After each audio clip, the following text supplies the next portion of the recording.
Buenas tardes con todas y todos. Señor doctor Franklin Tapia de Paz, rector de esta universidad innovadora. Doctor Alfredo Sutiliano Valdivieso, coordinador de la carrera de Derecho. Señora magistrada de la Corte Nacional, doctora Cintia, magistrado de la Corte Nacional, doctor Pablo Tiajero, y autoridades de esta universidad, distinguidos catedráticos,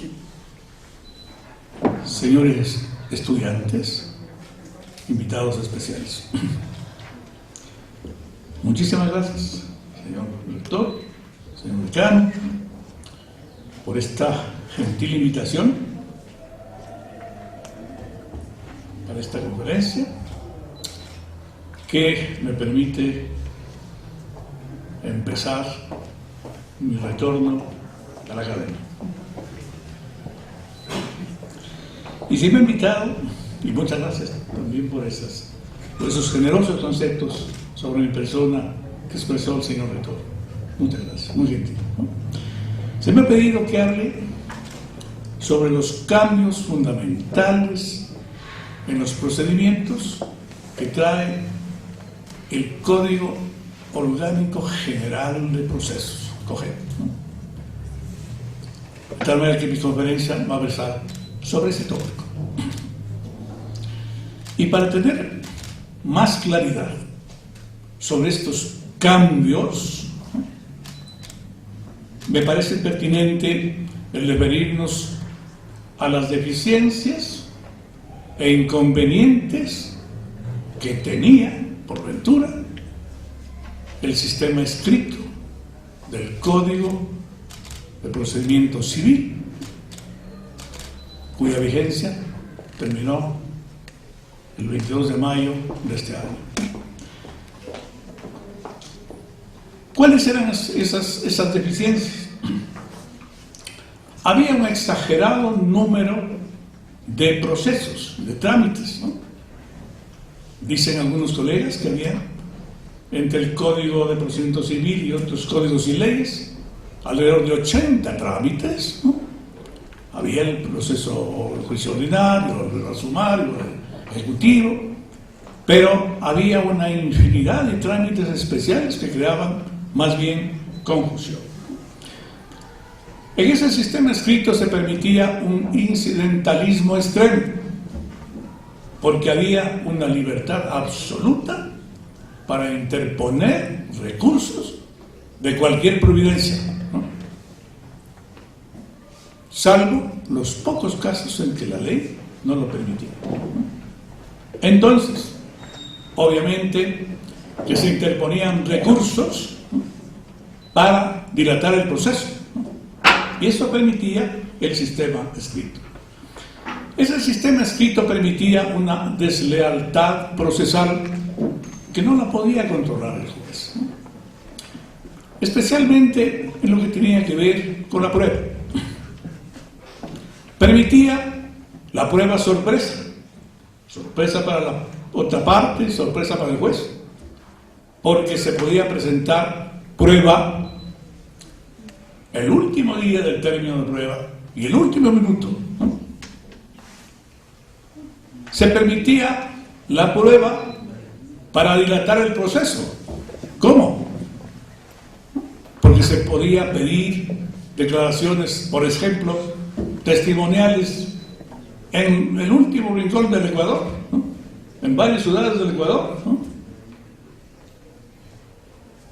porque se permitía el pedir que se oficie a una infinidad de instituciones, ¿no?, y personas que a lo mejor nada tenían que ver con la causa, ¿no? Los trámites eran complejos, engorrosos, ¿no? Se podía repetir prueba en segunda instancia.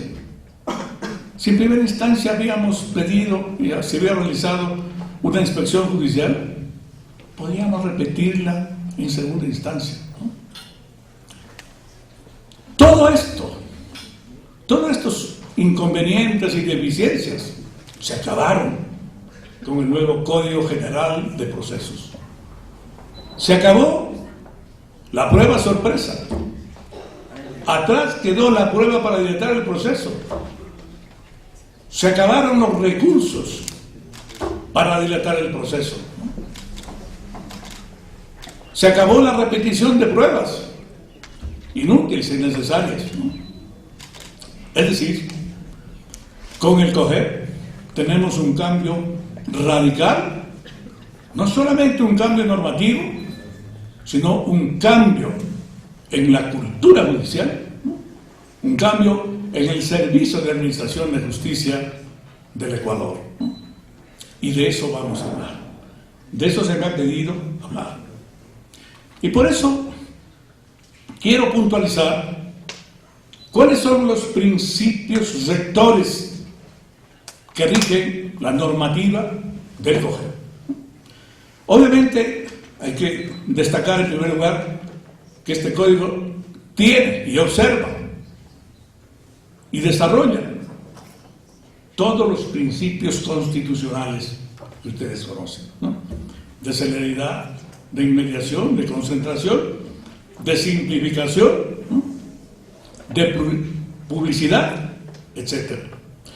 Pero sobre todo queremos destacar que este nuevo Código General de Procesos se sustenta en tres pilares fundamentales, ¿no? Como son el derecho al acceso a la justicia, derecho al debido proceso, cuyas garantías están en la Constitución, y ustedes conocen, y el derecho a la tutela judicial efectiva, que garantice el acceso a juezas y jueces, que garantiza una solución a su controversia en un tiempo razonable y que garantiza que la sentencia se ejecute en un tiempo razonable y de manera eficaz.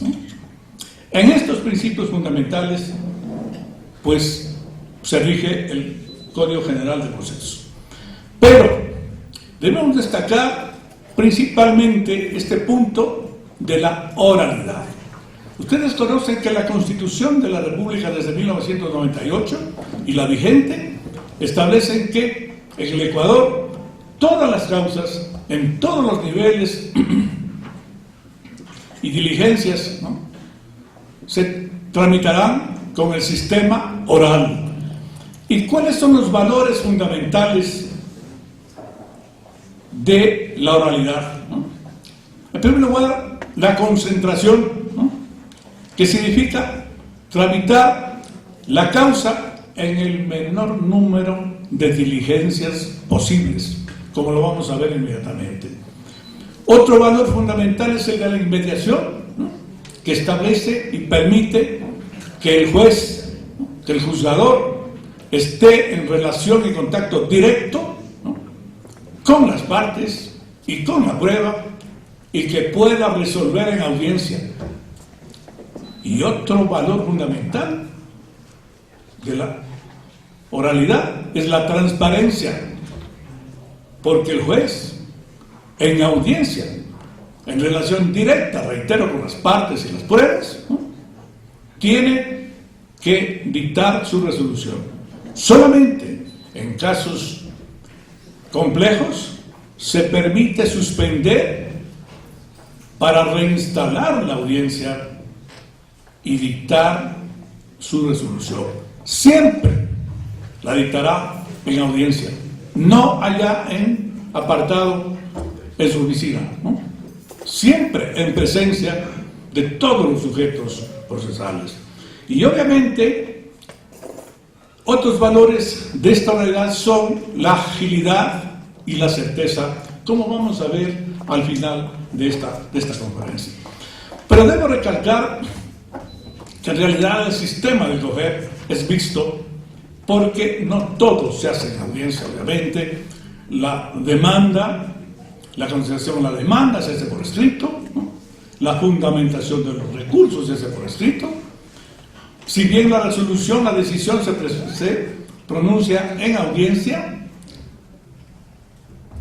pero luego hay que notificar la sentencia por escrito.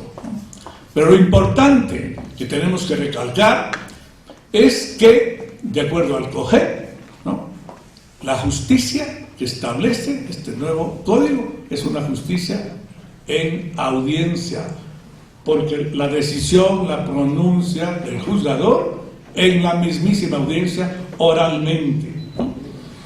Otro cambio fundamental, radical, es el tema de procesos. Como hemos dicho, en el Código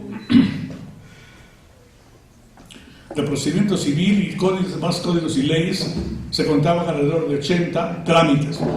Hoy el Código General de Procesos reduce a 4 procesos, ¿no?: ordinario, sumario, ejecutivo, monitorio y los procesos voluntarios, ¿no? Solo existen 4 vías para plantear cualquier demanda de cualquier materia, de cualquier asunto. No hay otra vía, ¿no? Y lo que quiero recalcar también es que algunos códigos procesales de países amigos y vecinos que se han expedido últimamente todavía contemplan los trámites por materia. Todavía nos regulan el juicio de divorcio, el juicio de cuentas, el juicio de linderos, ¿no?, el posesorio. En nuestro COGEP, nuestro código, eso desaparece, ¿no?, y ya no hay los trámites por materia, ¿no? Solo existen 4 vías para cualquier demanda en cualquier materia, ¿no? Ahora, brevemente, ¿cuáles son las pretensiones o la materia de cada uno de estos procesos? En eso no ha variado mucho con el Código de Procedimiento Civil, salvo el caso de un monitorio, ¿no? En el proceso ordinario, ustedes conocen que el proceso ordinario es un proceso de conocimiento a través del cual se declara o se reconoce un derecho, ¿no? ¿Cuáles son las pretensiones que se pueden tramitar a través del proceso ordinario? Todas aquellas pretensiones que no tengan previsto un trámite especial en el código, ¿no? Entonces, eso nos conduce a determinar cuáles son las materias, los asuntos que se tramitan a través del juicio sumario, del ejecutivo y del monitorio.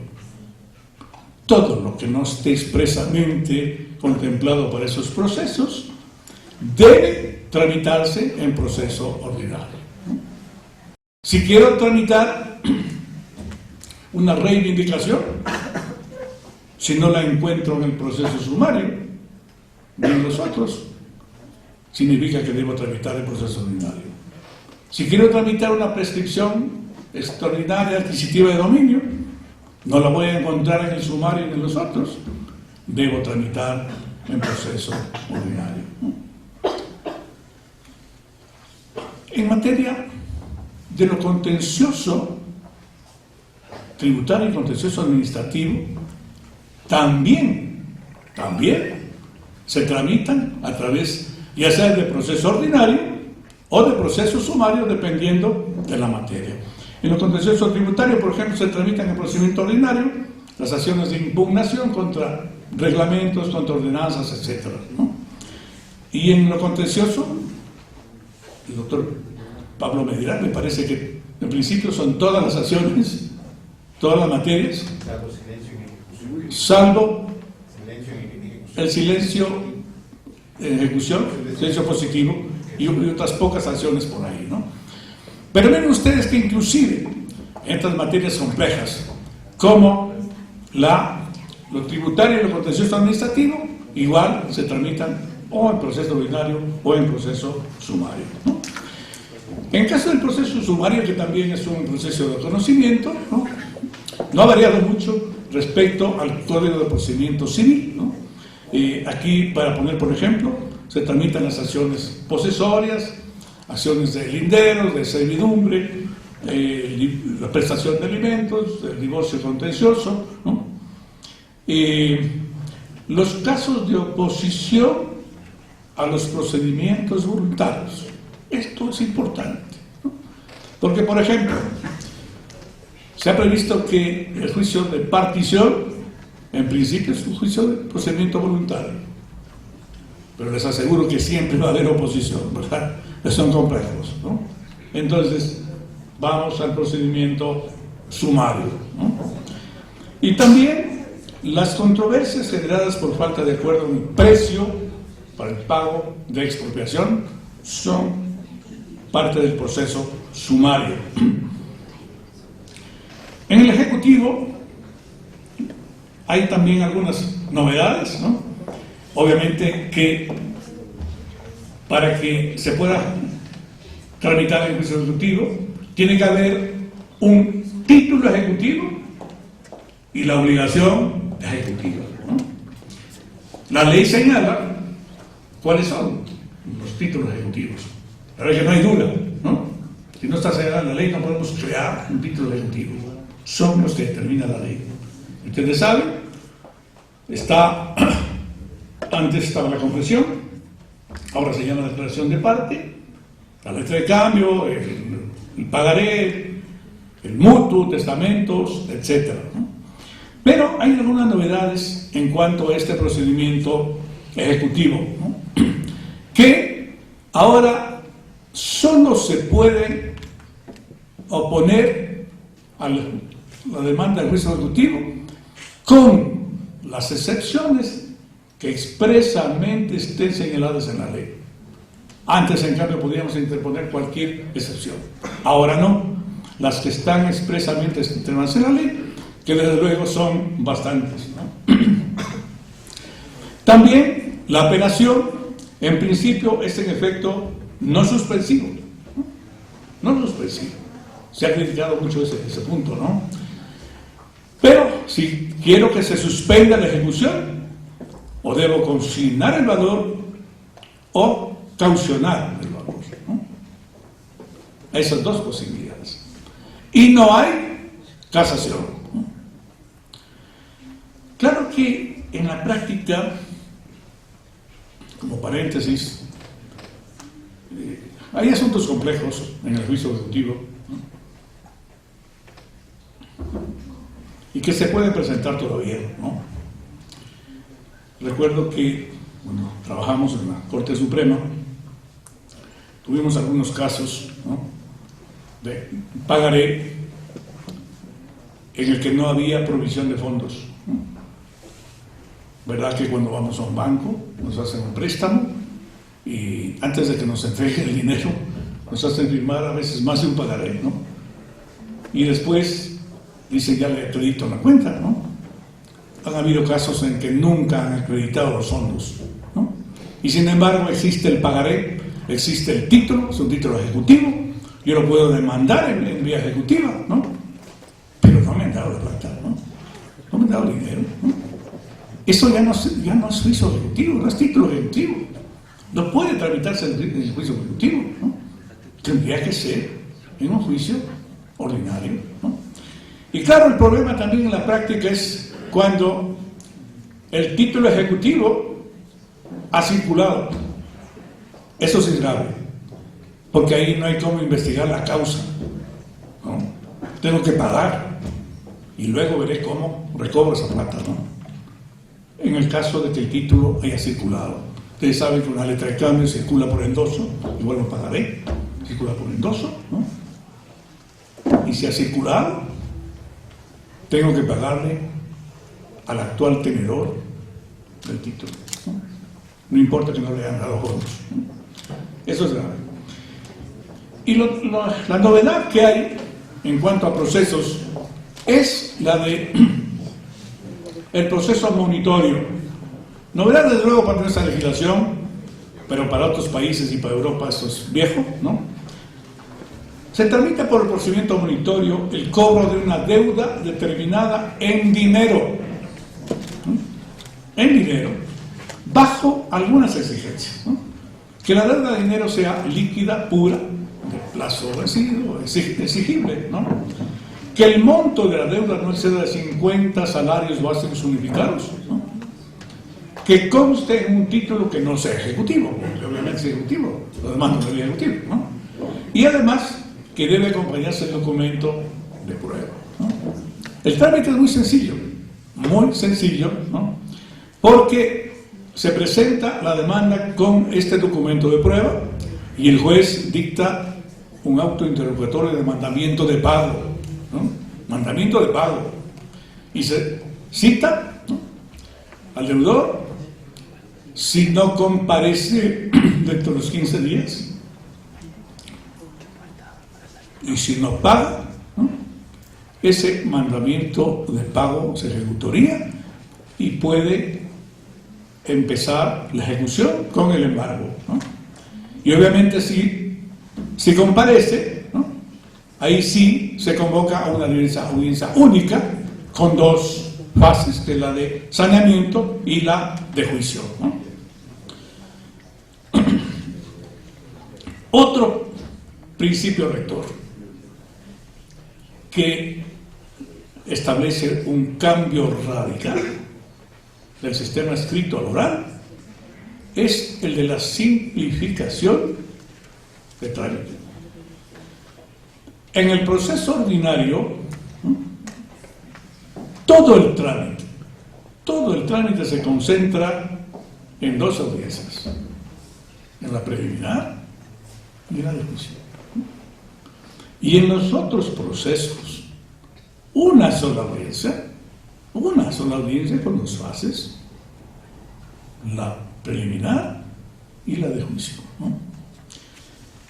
Obviamente que esto ha simplificado grandemente el trámite, ¿no? Nos ha dado agilidad absoluta y al final quizá pueda revelar algunos datos, ¿no?, que los recuerde, ¿no? Y quiero destacar principalmente la trascendencia de esa audiencia preliminar, ¿no? Esa audiencia preliminar en el COGEP tiene una inmensa importancia, ¿no?, una inmensa trascendencia, porque nos permite fundamentalmente dos cosas: el saneamiento del proceso y la determinación del objeto del juicio, ¿no? Pero quizá por asunto didáctico debo decirles que esta audiencia preliminar tiene dos fases, ¿no? En la primera fase, que se conocen y resuelven las cuestiones previas, ¿no?, empezando por las excepciones previas, ¿no? Excepciones previas que están constituidas por un conjunto de cuestiones que, de existir y de ser comprobadas, nos impiden o nos hacen inútil, innecesario el ir a la etapa de juicio, ¿no? Porque, por ejemplo, una de las excepciones previas es la prescripción. Si se comprueba que en realidad la acción o el derecho está prescrito, ¿para qué voy a ir al juicio? No tiene sentido. Ahí se resuelve, ¿no?, en la audiencia preliminar. O si se comprueba cosa juzgada, ahí en esa audiencia preliminar se resuelve. ¿Para qué voy a ir al juicio? No tiene sentido, ¿verdad? Entonces, ¿qué trascendencia inmensa tiene esta audiencia preliminar en este punto de las excepciones previas? Y debo además también recalcar que estas excepciones previas pueden ser subsanables y no subsanables. Subsanables quiere decir que pueden ser remediadas, ¿no? Si, por ejemplo, la falta está en la forma de presentar la demanda, claro que puedo subsanarla, pues corrijo, ¿no? O en la falta de capacidad para demandar, puedo subsanar, puedo remediar, ¿no?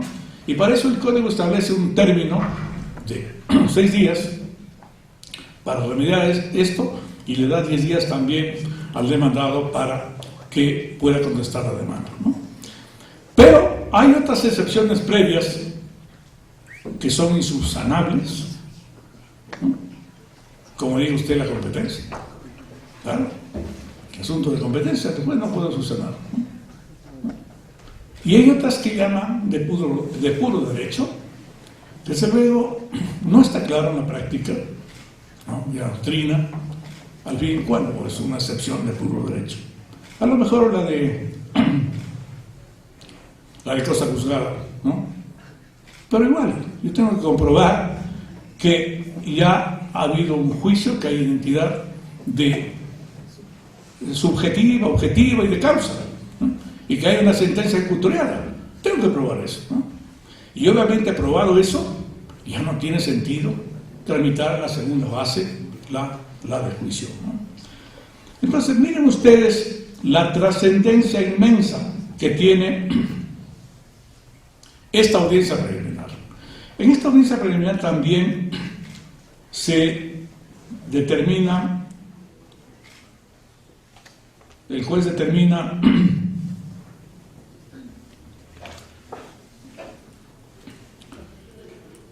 la obligatoriedad de que pase a un centro de mediación.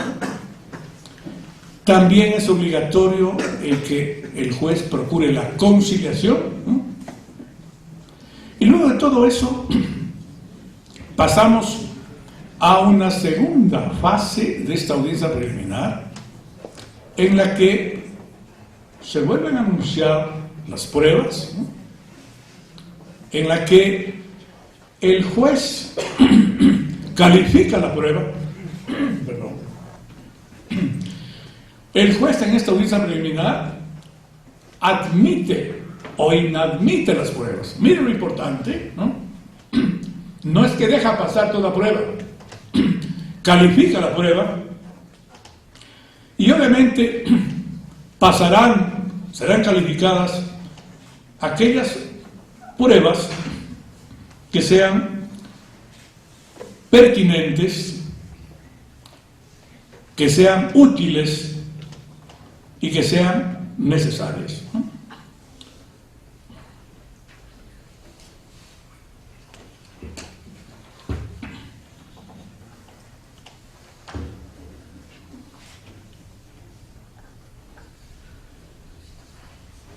Reitero la importancia, perdón,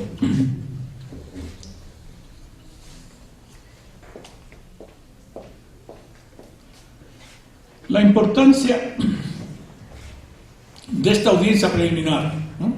Como les decía, que nos permite dos cosas fundamentales: el saneamiento del proceso y la determinación del objeto del juicio, ¿no? Si en esta audiencia preliminar, por ejemplo, en un juicio laboral, el actor, trabajador, frente al demandado empleador, ¿no?, acepta que realmente no hubo despido intempestivo, pese a que él en la demanda lo dice, ¿no? Pero frente al empleador dice no hubo despido intempestivo, ¿no? Y el actor acepta. Ese punto pues ya no tiene que discutirse en el juicio, no tiene para qué discutirse, no hay para qué hacer prueba en el juicio, ¿no? Entonces, mire la trascendencia de esta audiencia preliminar, ¿no?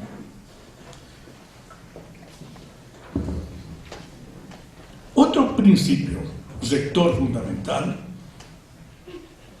es el del litigio responsable, ¿no? Principio rector que rige en el COGEP y que tiene que ver fundamentalmente con la lealtad procesal y básicamente con el tema de la prueba, ¿no? Ya habíamos dicho que uno de los defectos del sistema escrito es que permitía la prueba sorpresa, que permitía la prueba para dilatar el proceso, ¿no? El Código Orgánico General de Procesos corrige esto. ¿Cómo corrige? Con las siguientes fases de la prueba. Como fases de la actividad probatoria, tenemos en primer lugar la oportunidad y el anuncio de prueba. El actor tiene que anunciar la prueba en su demanda igual que el demandado tiene que anunciar la prueba en su contestación, ¿no? Tienen que adjuntar los documentos de que disponen, ¿no? O indicar que no disponen de esos documentos, ¿no? Y dónde los pueden encontrar. Tienen que acompañar la nómina de testigos e indicar los hechos sobre los que van a declarar, ¿no? Y ya en la audiencia de juicio no podemos presentar un solo documento. En la práctica veo que ya están ocurriendo problemas en ese sentido. Me olvidé de presentar con la demanda, me olvidé de presentar con la acusación, ¿no? En juicio de alimentos, por ejemplo, con las partidas de nacimiento de los otros hijos, ¿no? Y ya no puede presentar documentos, pruebas en la audiencia de juicio. Tiene que presentar con su demanda, con su contestación a la demanda, ¿no? El otro punto, la fase de la actividad probatoria, es el de la admisibilidad, ¿no?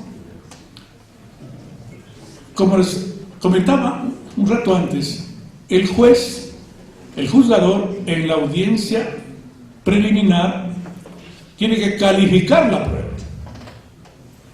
y solo admite la prueba que cumple 3 requisitos fundamentales: la pertinencia, la utilidad y la conducencia. La pertinencia se refiere a que la prueba deberá referirse de manera directa o indirecta a los hechos, ¿no? Pues si demando posesión, la prueba tiene que referirse a ese hecho, no a otras cosas, ¿verdad? La prueba tiene que ser útil, significa que va a aprovechar, va a servir para determinar la verdad procesal, ¿no? Sería innecesario probar, como les decía antes, si es que ya el actor aceptó que no hay despido intempestivo, ¿no? ¿Para qué voy a hacer prueba en la audiencia de juicio del despido intempestivo? Inútil y innecesario, ¿no? Y el otro requisito es la conducencia, que se refiere a la idoneidad legal para probar hechos alegados. Si quiero probar la propiedad de un bien inmueble, de un bien raíz, ¿no?, ¿qué tengo que presentar? La escritura pública y la inscripción, ¿no es cierto?, en el registro. No sería conducente un documento privado, no es el documento idóneo, no hay idoneidad legal para probar, ¿no?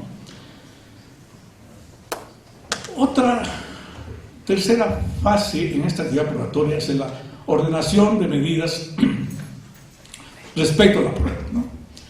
Por ejemplo, si tengo que pedir prueba en el exterior, ¿no?, tengo que pedir que el juez ordene que los funcionarios consulares del Ecuador en el exterior, pues, realicen esa actividad probatoria. Si en el caso de testimonios de personas gravemente enfermas o que están físicamente imposibilitadas de concurrir, tendré que pedir una declaración testimonial anticipada en audiencia especial, ¿no? Entonces, tenemos que tener muy presente también que no siempre la prueba se realiza, se practica en la audiencia de juicio. Hay casos, ¿no?, de declaraciones anticipadas, hay casos que tienen que realizarse fuera del país, y para eso tiene que el juez disponer las medidas pertinentes. Y otra fase probatoria es la de la práctica de la prueba, ¿no? La práctica de la prueba se la realiza en la audiencia de juicio. Toda prueba en audiencia de juicio, ¿no?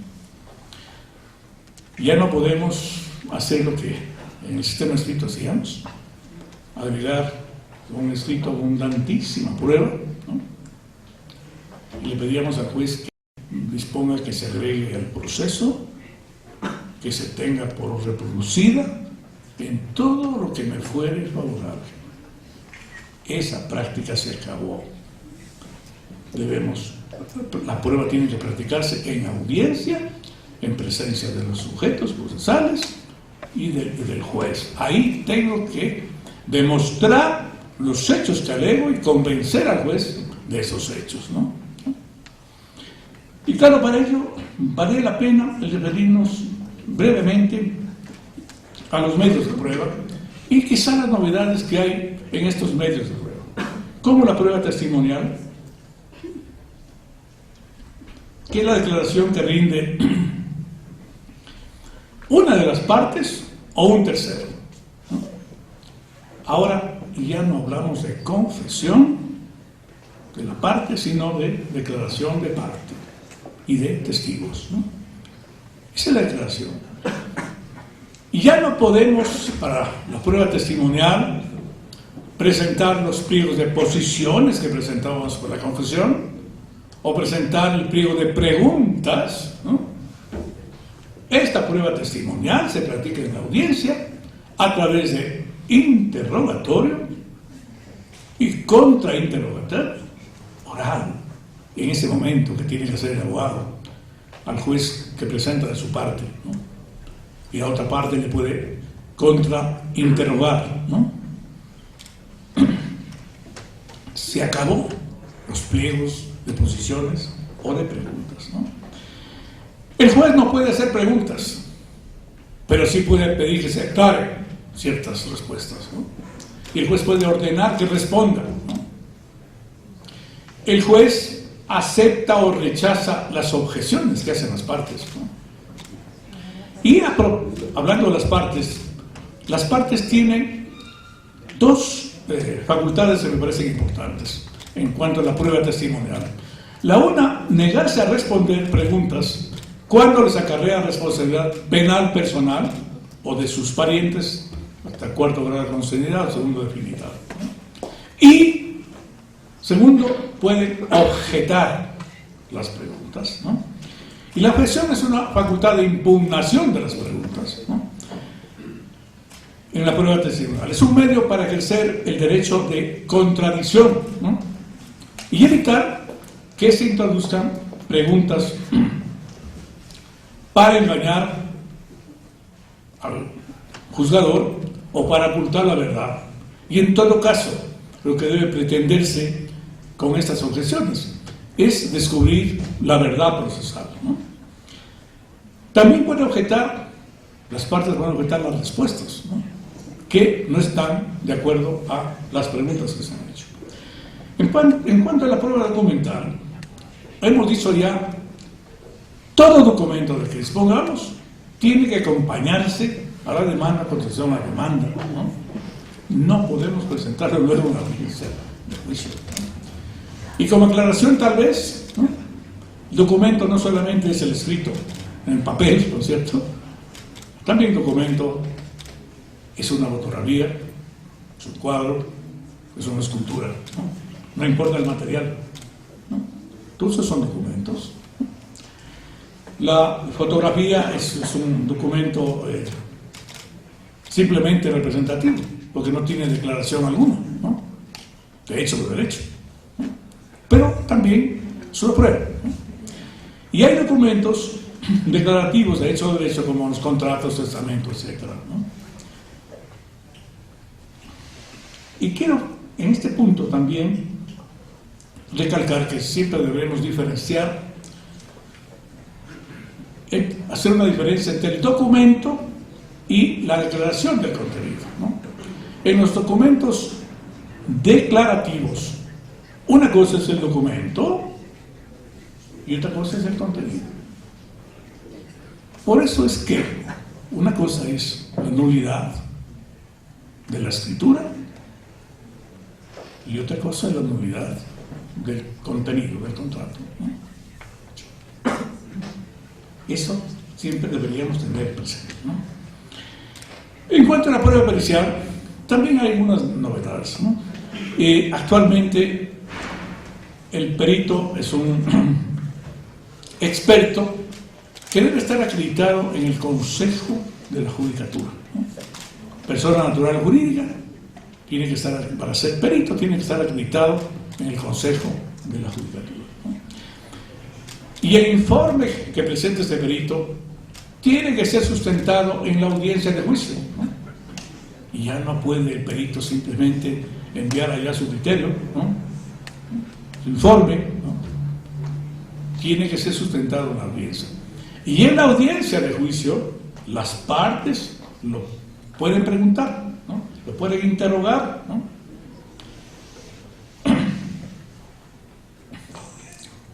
Se puede presentar una pericia previa. Este es un punto importante, ¿no? Puede presentar una pericia previa. Es decir, si antes de presentar la demanda o de conceder la demanda, la parte dispone del bien sobre el que se va a hacer la pericia, puede pedir a un perito acreditado en el Consejo de la Judicatura que realice el informe. Y obviamente, y sin autorización del juez, ¿no? Y obviamente ese informe, como he dicho, tendrá que sustentarlo en la audiencia de juicio, ¿no? Ese es un cambio sustancial en relación al sistema escrito, ¿no? Cuando hay informes contradictorios, cabe que el juzgador convoque a debate, ¿no? Y si todavía le quedan dudas, ¿no?, puede nombrar otro perito. En cuanto a la prueba, a la inspección judicial, quizá la novedad está en que, bueno, actualmente puede el juzgador realizar una inspección judicial de oficio o a petición de parte. Pero cuando el juzgador lo considere conveniente o necesario para la verificación de los hechos o esclarecimiento de los hechos.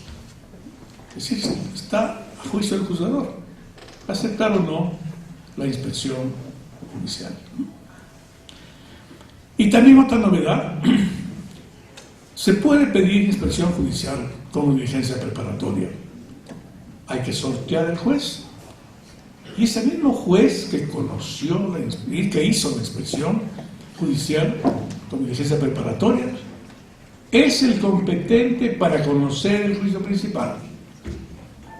En nuestro Código de Procedimiento Civil no era así, ¿no? Actualmente así está. Y creo que debe ser así.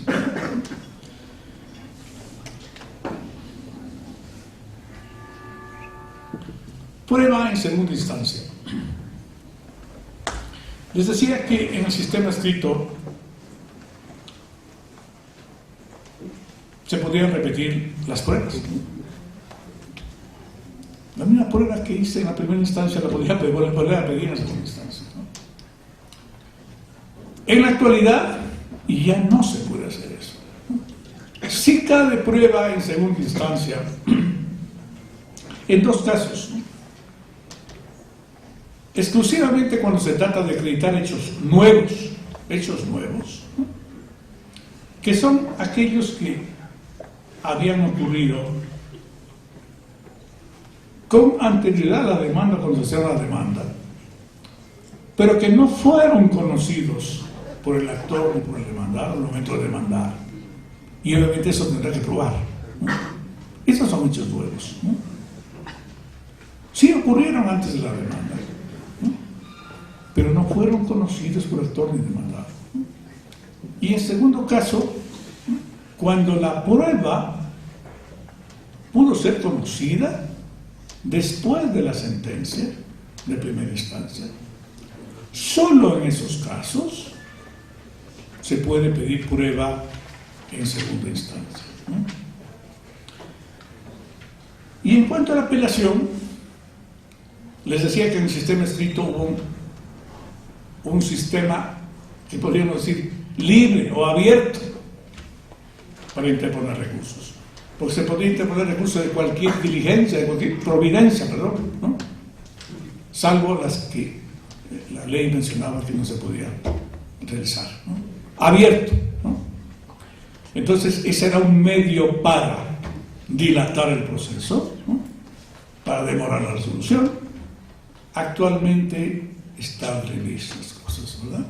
Solo se puede interponer el recurso de apelación en los casos que determina la ley, ¿no?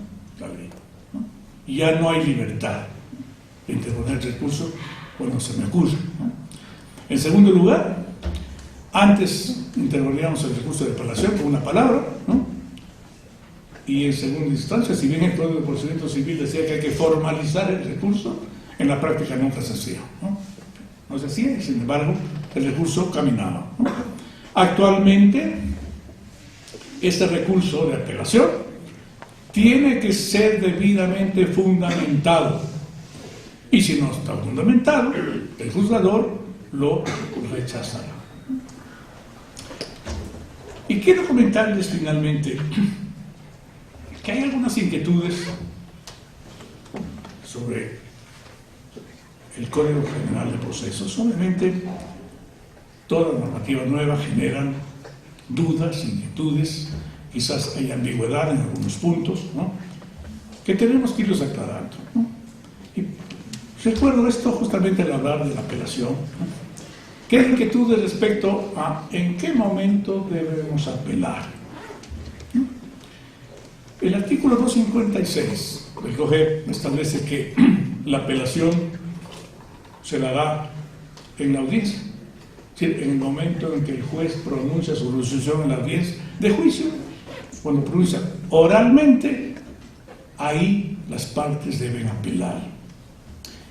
Pero si leemos el 79, el artículo 79, también nos da la posibilidad de que apelemos al momento de que nos notifique la sentencia o auto escrito. Entonces creo que debemos aclarar esta situación, ¿no? Espero que en la Corte Nacional podamos emitir una resolución aclarando.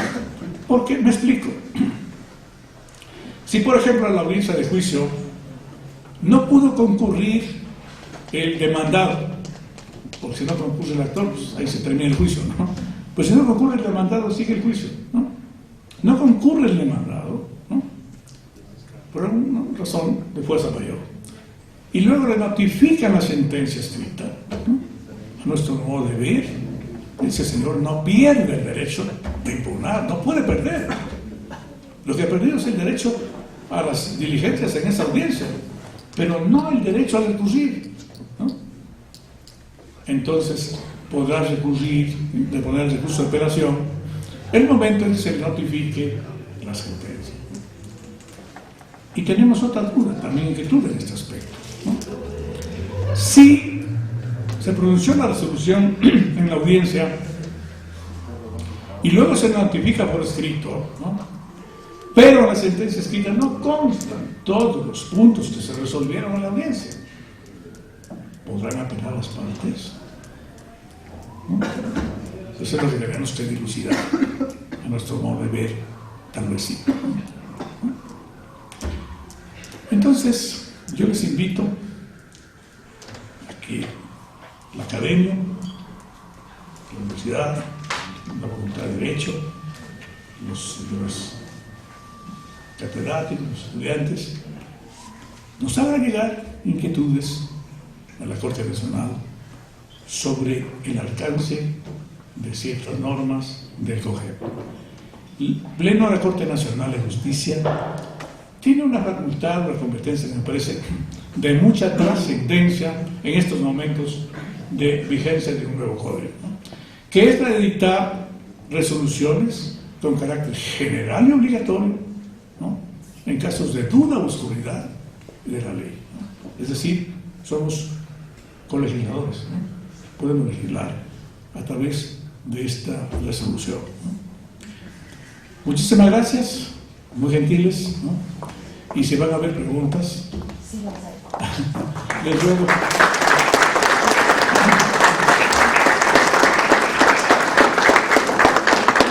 Son preguntas escritas, ¿verdad?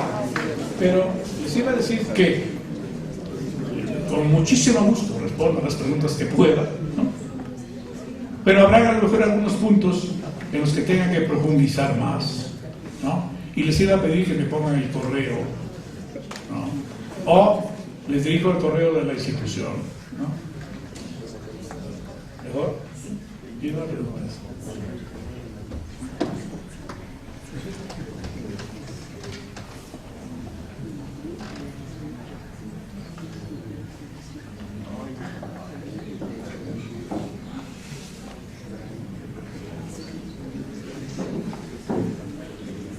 Dice, ¿cree usted que el hacer más rápido el proceso de resolución del sistema oral elimina procesos que antes se consideraban necesarios? Yo pienso que el COGEP no elimina ningún proceso que era necesario, no puede eliminarlo. ¿Por qué? Porque inclusive nuestro código, ¿no?, sigue un criterio que me parece fundamental en cuanto a las teorías del proceso, ¿no? Porque hay una teoría del proceso que establece que lo importante en un proceso es resolver el conflicto. No importa la verdad procesal. Lo que importa es conciliar a las partes, ¿no?, pacificarlas, ¿no?, resolver el conflicto, ¿no? Y claro, eso es criticable porque ahí no nos importaría la verdad procesal, no nos importaría la justicia. Y por eso el doctor Tarujo dice que eso el juez puede resolver lanzando una moneda al aire. Claro, ¿cuál tiene la razón, no? Caro sello, ¿no? Pero, por ventura, nuestro Código General de Procesos, ¿no?, sigue la otra teoría, que establece que la finalidad fundamental y principal de un proceso es buscar, encontrar la verdad procesal. Yo sé que en la práctica es muy discutible esa la verdad, si la verdad material, la procesal, la formal, habrá infinidad de criterios. Pero el juzgador, de acuerdo a nuestro código, tiene que tratar de encontrar la verdad procesal. Y por eso, inclusive, se ha establecido la prueba de oficio, ¿no?, para establecer ciertos hechos. Obviamente, bajo ciertos requisitos, ¿no? Entonces, contestando a la pregunta, no creo que se haya omitido ningún requisito ni proceso, ¿no? Están contemplados todo. Lo que se ha hecho es concentrar en 2 audiencias todas las diligencias que antes estaban dispersas. Eso es lo que se ha hecho, ¿sí?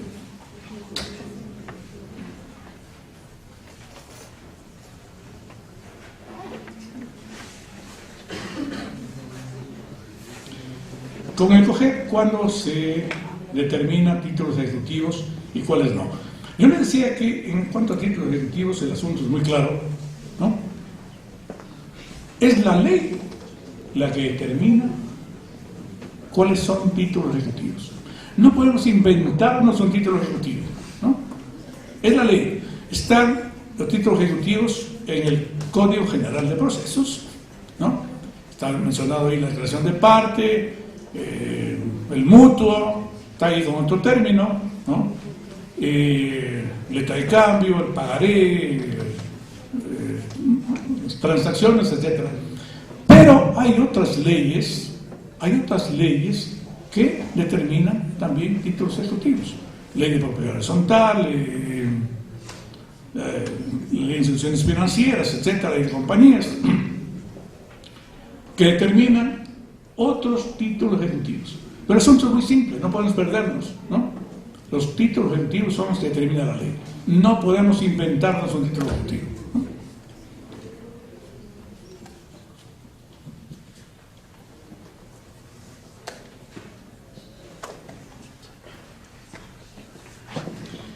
¿Cree usted que el COGEP ha permitido acelerar los procesos judiciales en el país? Me da la oportunidad de decirle que, de acuerdo a informes que nos dio el Consejo de la Judicatura, ¿no? Lamentablemente no tengo los índices, las estadísticas, pero ya se pudo determinar que un juicio ordinario que antes se tramitaba o demoraba la resolución 3, 4, 5, 10 años o más, 20 años, ahora se lo hacen en 90 días. Que un juicio ejecutivo, yo tramitaba juicios ejecutivos, fui abogado en ejercicio, ¿sí?, que nos demoraba 1 año, 2 años, 3 años o más, ¿no?, pues se lo tramita en 60 días.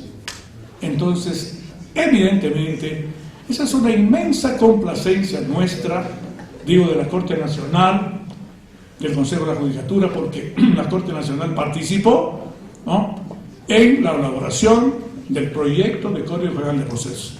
Y nos complace inmensamente saber, ¿no?, que sí, efectivamente, ¿no?, se han reducido inmensamente, grandemente los tiempos de resolución, ¿no? Ahora sí podemos decir que el servicio de justicia es oportuno, ¿no?, ágil, transparente, eficaz, ¿no? Eso es.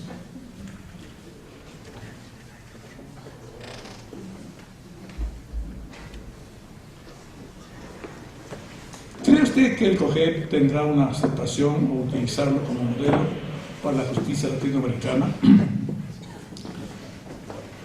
Le digo que sí, con orgullo. Somos un referente. Pese a que ustedes saben que, por ejemplo, Uruguay, no recuerdo desde qué año, doctor Pablito, tiene justicia oral en lo no penal. Sí, pero muchos años en Uruguay, justicia oral, muchísimos años, ¿no? Y recientemente otros países amigos, vecinos, están optando por la oralidad, ¿no? Pero, inclusive, pese a que Uruguay nos ha ganado, ¿no?, en cuanto al tiempo, creo que nosotros hemos superado al Código Uruguayo, ¿no?, en oralidad. Hemos superado, ¿no? Pues reitero, estamos hablando de 4 procesos. Estamos hablando de justicia en audiencia, la justicia que se pronuncia en audiencia, ¿no? Entonces, sí, reitero con orgullo que creo que somos un referente en Latinoamérica. Y por eso hemos recibido inclusive algunos reconocimientos, como es la Secretaría Pro Tempore de la Cumbre Judicial. El doctor Gustavo Llanes recibió una condecoración, ¿no?, por la implementación de este código. El señor presidente constitucional de la República recibió igual condecoración por su aporte valiosísimo, ¿no?, para el mejoramiento, para la transformación de la administración de justicia en el Ecuador.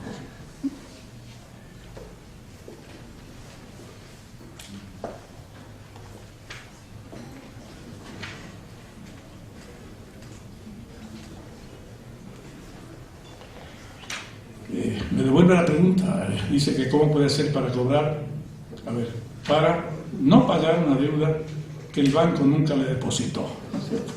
Pues le decía que, claro, que se dan los casos en que se firmó el pagaré, pero no hubo provisión de fondos, ¿no? Obviamente, ese juicio ejecutivo, si se prueba que no hubo provisión de fondos, no puede prosperar, ¿no? Y claro, ese caso debería tramitarse en juicio ordinario, ¿no? Y le digo que en el caso de los bancos es más fácil probar, porque es cuestión de pedir una inspección a la contabilidad y ahí va a asomar que no hubo la provisión de fondos. El problema bien sería entre particulares, ¿no? Pero claro, usted sabe que todo se resuelve si hay prueba. Si no hay prueba, pues lamentablemente no habría cómo resolver.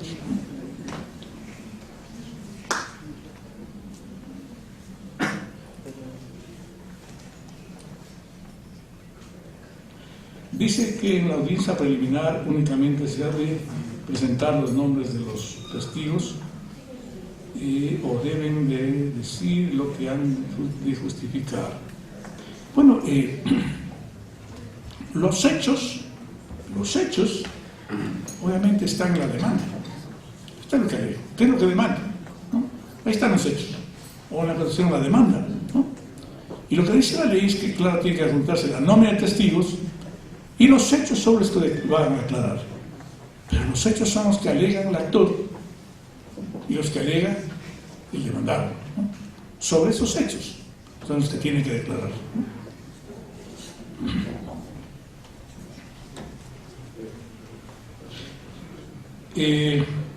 Un ejemplo de un cobro dentro del proceso monitorio, a ver,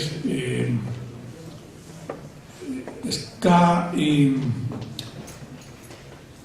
el proceso monitorio todo lo que no constituye título ejecutivo, pero hay una deuda, ¿no? E inclusive alguien me decía, este punto importante, ahora con el uso de la tecnología, ¿qué tal si yo le digo al amigo por WhatsApp, le digo que me pague la deuda, me pague la deuda de tanto, los 5.000 dólares que te presté, y me responde, sí, ya te voy a pagar el próximo mes? ¿Será prueba esa? Para algunos sí. Sí, es prueba eso, miren, ¿no? Para extremar las cosas. Y obviamente si hay un documento que no es título ejecutivo, que dice que me debe, eso lo tramito por juicio monitorio. Y muy rápido y muy sencillo. Muy sencillo, ¿no?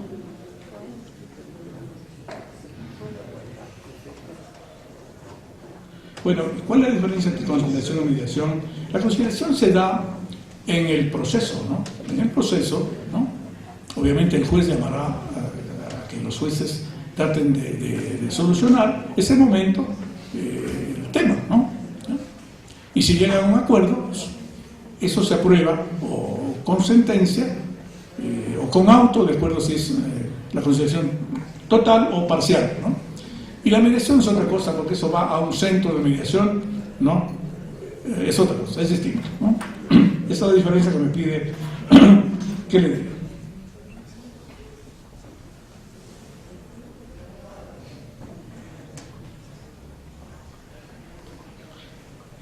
Dice la decisión, los dos deben ser pases de tiene fuerza de sentencia como la de audiencia preliminar. No entiendo la pregunta, pero si se refiere a las decisiones en la audiencia preliminar, en la audiencia preliminar se puede pronunciar un auto, dependiendo del caso, o sentencia, ¿no?